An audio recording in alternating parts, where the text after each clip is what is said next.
ओम शांति। प्रातः मुरली। ओम शांति। बाप दादा 26/7/2024 के परमात्मा मधुर महाभाग। मीठे बच्चे, ये अनादि ड्रामा फिरता ही रहता है, टिक टिक होती रहती है। इसमें एक का पार्ट न मिले दूसरे से, इसे यथार्थ समझ सदा हर्षित रहना है। प्रश्न है, किस उक्ति से तुम सिद्ध कर सकते हो कि भगवान आ चुका है? किसी को सीधा नहीं कहना है कि भगवान आया हुआ है। ऐसा कहोगे तो लोग हंसी उड़ाएंगे, टीका करेंगे, क्योंकि आजकल अपने को भगवान कहलाने वाले बहुत हैं। इसलिए तुम युक्ति से पहले दो बाप का परिचय दो, एक हद का, दूसरा बेहद का बाप। हद के बाप से हद का वर्षा मिलता है, अब बेहद का बाप बेहद का वर्षा देते हैं तो समझ जाएंगे। ओम शांति। रूहानी बाप बैठ रूहानी बच्चों को समझाते हैं। सृष्टि तो यही है, बाप को भी यहाँ आना पड़ता है समझाने के लिए। मूल वतन में तो नहीं समझाया जाता, स्थूल वतन में ही समझाया जाता है। बाप जानते हैं बच्चे सब पतित हैं, कोई काम के नहीं रहे हैं। इस दुनिया में दुख ही दुख है। बाप ने समझाया है कि अभी तुम विषय सागर में पड़े हो, असल में तुम क्षीर सागर में थे। विष्णुपुरी को क्षीर सागर कहा जाता है। अब क्षीर का सागर तो यहाँ मिल ना सके तो तालाब बना दिया है। वहाँ तो कहते हैं दूध की नदियाँ बहती थी। गायें भी वहाँ की फर्स्ट क्लास नामी गिरामी हैं। यहाँ तो मनुष्य भी बीमार हो पड़ते हैं, वहाँ तो गायें भी कभी बीमार नहीं पड़ती हैं, फर्स्ट क्लास होती हैं।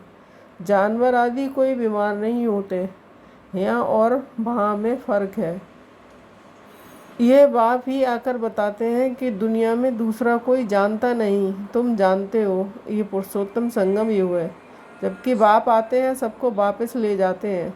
बाप कहते हैं मैं जो भी बच्चे हैं, कोई अल्लाह को, कोई गॉड को, कोई भगवान को पुकारते हैं। मेरे नाम तो बहुत रख दिए हैं, अच्छा बुरा जो आया सो नाम रख देते हैं। अब तुम बच्चे जानते हो बाबा आया हुआ है। दुनिया तो वह समझ न सके, समझेंगे वही जिन्होंने 5000 वर्ष पहले समझा है। इसलिए गायन है कोटों में कोई, कोई में भी कोई। मैं जैसा हूँ जो हूँ, बच्चों को क्या सिखाता हूँ वह तो तुम बच्चे ही जानते हो, और कोई समझ ना सके। ये भी तुम जानते हो हम कोई साकार से नहीं पढ़ते हैं, निराकार पढ़ाते हैं।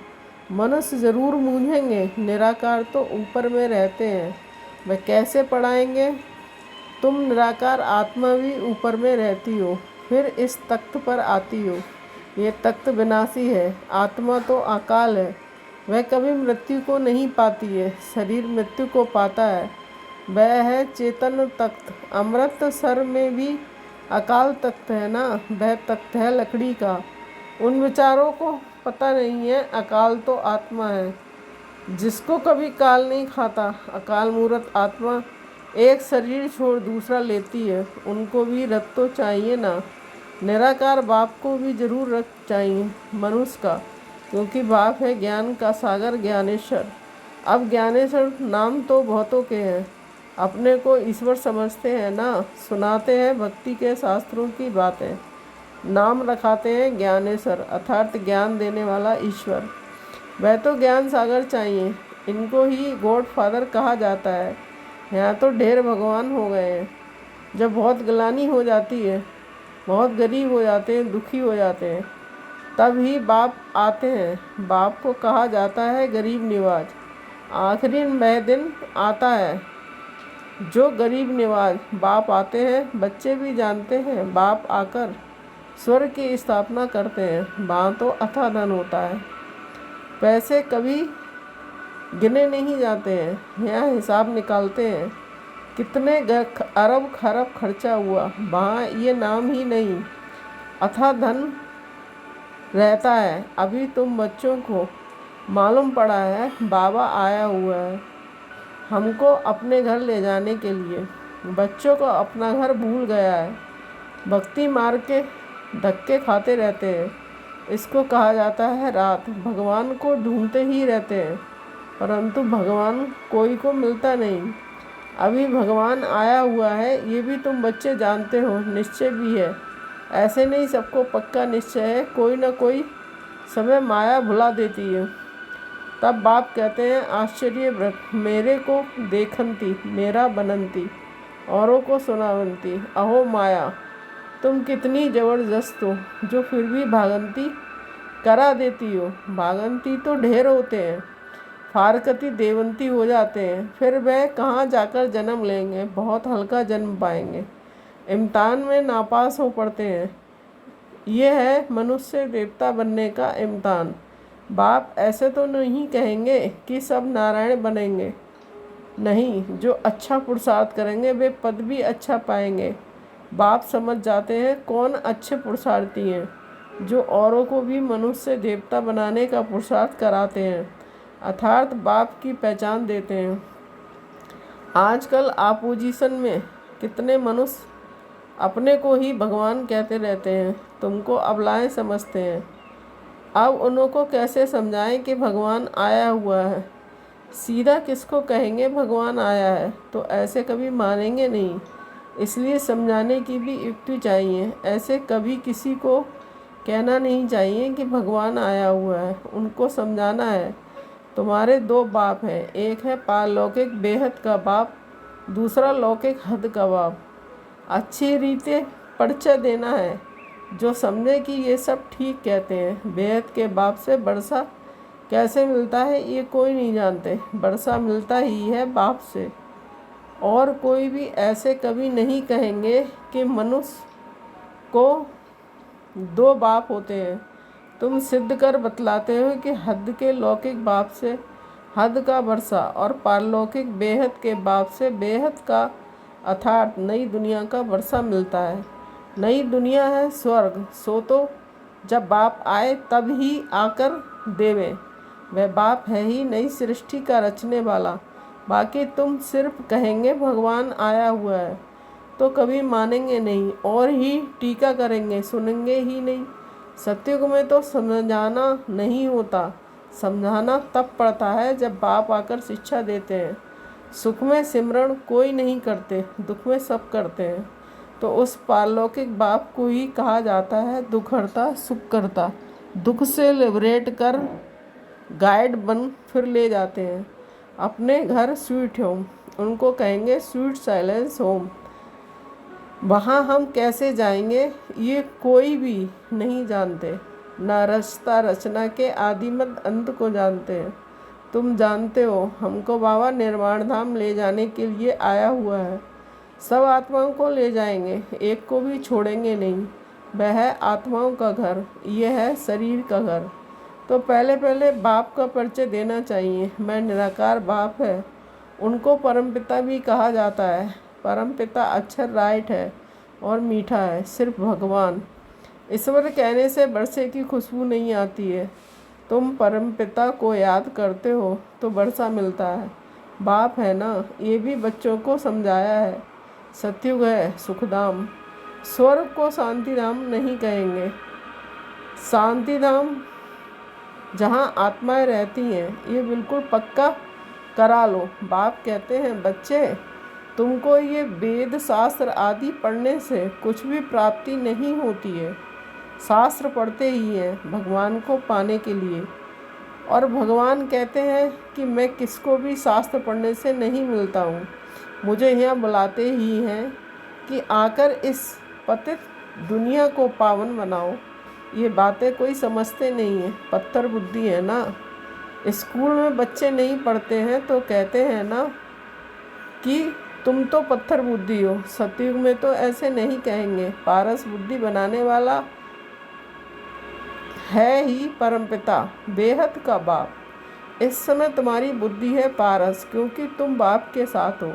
फिर सतयुग में एक जन्म में भी इतना जरा फर्क जरूर पड़ता है। 1250 वर्ष में 2 कला कम होती हैं। सेकंड बाई सेकंड 1250 वर्ष में कला कम होती जाती है। तुम्हारा जीवन इस समय एकदम परफेक्ट बनता है, जबकि तुम बाप मिसल ज्ञान का सागर, सुख शांति का सागर बनते हो। सब वर्षा ले लेते हो। बाप आते ही हैं वर्षा देने। पहले पहले तुम शांति में जाते हो, फिर सुखधाम में जाते हो। शांति धाम में तो है ही शांति, फिर सुखधाम में जाते हो, वहाँ अशांति की जरा भी बात नहीं है। फिर नीचे उतरना होता है, मिनट बाई मिनट तुम्हारी उतराई होती है, नई दुनिया से पुरानी होती जाती है।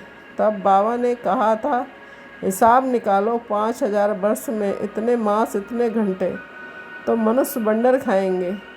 ये हिसाब तो पूरा बताया है, एक्यूरेट हिसाब लिखना चाहिए, इसमें ज़रा भी फ़र्क नहीं पड़ता। मिनट बाई मिनट टिक टिक होती रहती है, सारा रील रिपीट होता है, फिरता फिरता फिर रोल होता जाता, फिर वही रिपीट होगा। ये ह्यूज रोल बड़ा पावर वंडरफुल है, उनका माप आदि नहीं कर सकते। सारी दुनिया का जो पार्ट चलता है टिक टिक होती रहती है, एक सेकंड न मिले दूसरे से, ये चक्र फिरता ही रहता है। वह होता है हद का ड्रामा, यह है बेहद का ड्रामा। आगे तुम कुछ भी नहीं जानते थे कि ये अविनाशी ड्रामा है, बनी बनाई बन रही है, जो होना है वही होता है, नई बात नहीं है। अनेक बार सेकंड बाई सेकंड ये ड्रामा रिपीट होता आया है और कोई ये बातें समझा ना सके। पहले पहले तो बाप का परिचय देना है। बेहद का बाप बेहद का वर्षा देते हैं, उनका एक ही नाम है शिव। बाप कहते हैं, मैं आता ही तब हूँ जब अति धर्मग्लानि होती है। इसको कहा जाता है घोर कलयुग। यहाँ बहुत दुख है। कई जो कहते हैं ऐसे घोर कलयुग में पवित्र कैसे रह सकते हैं, परंतु उनको ये पता ही नहीं है कि पावन बनाने वाला कौन है। बाप ही संगम पर आकर पवित्र दुनिया स्थापन करते हैं। वहाँ स्त्री पुरुष दोनों पवित्र रहते हैं, यहाँ दोनों अपवित्र हैं। ये है ही अपवित्र दुनिया, वह है पवित्र दुनिया। स्वर्ग हेवन, ये है दोजक नरक हेल। तुम बच्चे समझ गए हो नंबरवार पुरुषार्थ के अनुसार। समझाने में भी मेहनत है, गरीब झट समझ जाते हैं। दिन प्रतिदिन वृद्धि होती जाती है। फिर मकान भी इतना बड़ा चाहिए, इतने बच्चे आएंगे, क्योंकि बाप तो कहाँ जाएगा नहीं। आगे तो बिगर कोई के कहे भी बाबा आप ही चले जाते थे, अभी तो बच्चे यहाँ आते रहेंगे। ठंडी में भी आना पड़े, प्रोग्राम बनाना पड़ेगा, फलाने समय पर आओ, फिर भीड़ नहीं होगी। सभी इकट्ठे एक ही समय तो आ ना सके। बच्चे वृद्धि को पाते रहेंगे। यहाँ छोटे छोटे मकान बच्चे बनाते हैं, वहाँ तो ढेर महल मिलेंगे। ये तो तुम बच्चे जानते हो, पैसे सब मिट्टी में मिल जाएंगे। बहुत ऐसे करते हैं जो खड्डे खोद कर भी अंदर रख देते हैं, फिर या तो चोर ले जाते हैं या फिर खड्डों में ही अंदर रह जाते हैं। फिर खेती खोदने के समय धन निकल आता है। अब विनाश होगा, सब दब जाएगा, फिर वहाँ सब कुछ नया मिलेगा। बहुत ऐसे राजाओं के किले हैं जहाँ बहुत सामान दबा हुआ है, बड़े बड़े हीरे भी निकल आते हैं, तो हजारों लाखों की आमदनी हो जाती है। ऐसे नहीं कि तुम स्वर्ग में खोदकर ऐसे कोई हीरे आदि निकालेंगे, नहीं, वहाँ तो हर चीज़ की खानियाँ आदि सब नई भरपूर हो जाएंगी। यहाँ कल्लाठी ज़मीन है जो ताकत ही नहीं है। बीज जो बोते हैं उनमें दम नहीं रहा, कीचड़ पट्टी अशुद्ध चीज़ें डाल देते हैं। वहाँ तो अशुद्ध चीज़ का कोई नाम नहीं होता। Everything is new. स्वर्ग का साक्षात्कार भी बच्चियाँ करके आती हैं, वहाँ की ब्यूटी ही नेचुरल है। अभी तुम बच्चे उस दुनिया में जाने का पुरुषार्थ कर रहे हो। अच्छा, मीठे मीठे सिकील दे बच्चों के प्रति माता पिता बाप दादा का याद प्यार और गुड मॉर्निंग। रूहानी बाप की रूहानी बच्चों को नमस्ते। हम रूहानी बच्चों की रूहानी माता पिता बाप दादा को याद प्यार गुड मॉर्निंग, नमस्ते नमस्ते, शुक्रिया बाबा शुक्रिया। धारणा के लिए मुख्य सार 1 पॉइंट। इस समय ही बाप समान परफेक्ट बन पूरा वर्षा लेना है। बाप की सब शिक्षाओं को स्वयं में धारण कर उनके समान ज्ञान का सागर, शांति सुख का सागर बनना है। 2 पॉइंट। बुद्धि को पारस बनाने के लिए पढ़ाई पर पूरा ध्यान देना है। निश्चय बुद्धि बन मनुष्य देवता बनने का इम्तिहान पास करना है। वरदान, निश्चित विजय के नशे में रह, बाप की पदम गुणा मदद प्राप्त करने वाले मायाजीत भव। स्पष्टीकरण। बाप की पदम गुणा मदद के पात्र बच्चे माया के बार को चैलेंज करते हैं कि आपका काम है आना और हमारा काम है विजय प्राप्त करना। वे माया के शेर रूप को चींटी समझते हैं क्योंकि जानते हैं कि ये माया का राज अब समाप्त होना है।